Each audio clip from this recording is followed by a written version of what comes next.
মাদ্রাসা board ২০২৫ আলিম পরীক্ষা বাংলা প্রথম পত্র বহুনির্বাচনী অংশের সমাধান। মৃত্যুঞ্জয় ৮২ হাতের কি খেয়ে পাপ করেছিল? ভাত। ১৮ বছর বয়স কিসে বাঁচে দুর্যোগ আর ঝড়ে? পরবর্তী প্রশ্ন, মামা আমাদের সমস্ত সংসারের গর্বের সামগ্রী। এখানে মামাকে নিয়ে গর্ব করার কারণ কি? সকল কাজে জয়ী হওয়ার মানসিকতা।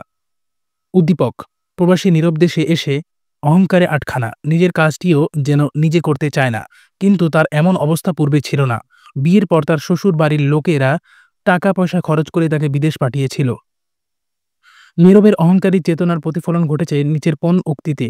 পুলিকলি করিয়া ডাক ছাড়িতে লাগিলাম। সোনারতরী কবিতায় ঘনমেঘ কি করে? ঘুরে বেড়ায়। লেখক আবুল ফজল কিসের মাধ্যমে মানব মর্যাদাকে ক্ষুণ্ণ করা হয় বলে মনে করেন? সেটা হচ্ছে ভিক্ষা। আমার কি মরণ আছে রে বাবা আহ্বান গল্পের বুড়ির এই উক্তিতে কি প্রকাশ পেয়েছে? হতাশা। নিচের উদ্দীপকটি পড়ো, পরবর্তীতে ৮ ও ৯ নং প্রশ্নের উত্তর দাও। রেল লাইন বস্তিতে জরিনার পরিবারের পাশেই থাকে ৬০ ঊর্ধ্ব সখিনা। নিঃসন্তান সখিনার সংসার চলে মানুষের কাছে চেয়ে চিনতে।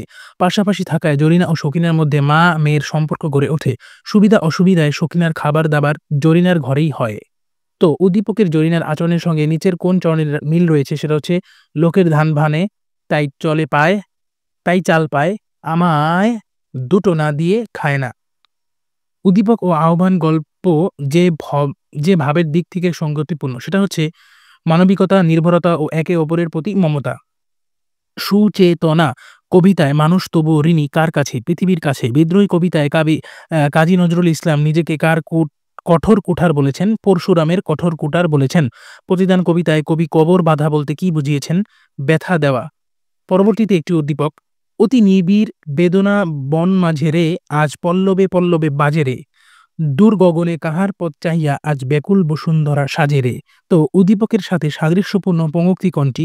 গিয়াছে চলিয়া ধীরে পুষ্পশূন্য দিগন্তের সাথে।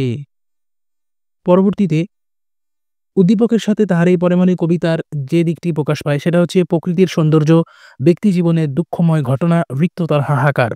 কবি কাজী নজরুলের মতে কিসে মানুষকে ক্রমে ছোট করে ফেলে? অতি বিনয়। রেইনকোট গল্পে নুরুল হুদা দরজার কপাট ফাঁক করতেই বাতাস আর বৃষ্টির ঝাপটার সঙ্গে ঘরে কে ঢোকে? প্রিন্সিপালের পিয়ন। যা রূপিবে তাই পাবে। সুখ কবিতায় কবি কি পাওয়ার কথা বলেছেন? নিজের সকল কর্মের প্রতিদান। পরবর্তীতে একটি উদ্দীপক, বাঙালি জাতির কাছে মজলুম জননেতা হিসেবে পরিচিত মাওলানা আব্দুল হামিদ খান ভাসানী।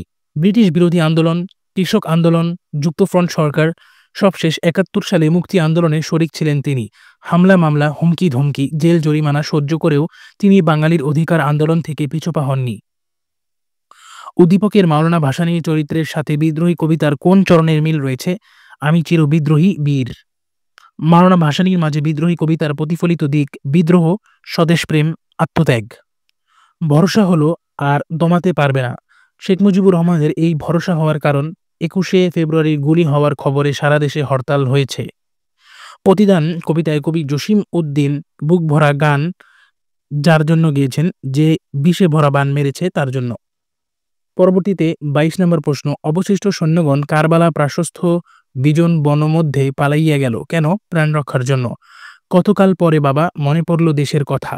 আহ্বান গল্পে এই উক্তিটি কে করেছেন? খুড়ো মশাই। সে গ্যাংয়ের একজন সক্রিয় সদস্য। রেইনকোট গল্পে গ্যাং বলতে বোঝানো হয়েছে সক্রিয় মুক্তিযোদ্ধাদের। সুখ কবিতায় কবি আত্মসুখ খুঁজতে বলেছেন আমিত্বকে বিসর্জন দেওয়ার মাঝে। বড় দর্পে অশ্বচালনা করিয়া বেড়াইতেছে কারবালা প্রান্তর নিবন্ধে উক্তিটি কার? আব্দুর রহমানের। উক্তিটি আব্দুর রহমানের। সেই ফুল আমাদের ওই প্রাণ ফেব্রুয়ারি ১৯৬৯ কবিতায় সেই ফুল বলতে বোঝানো হয়েছে বাংলা ভাষা। বৈষম্য বিরোধী আন্দোলনে আবু সাঈদ বীর দর্পে বুক চিতিয়ে দিয়েছিল বুলেটের সামনে।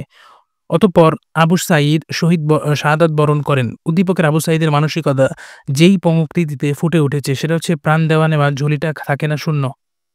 রাস্তা পর্যন্ত তোমায় রেখে আসবো কি? বিলাসী এই উক্তিটি প্রকাশ পেয়েছে আন্তরিকতা ও স্নেহ মমতা। সাহসিকতা হবে না।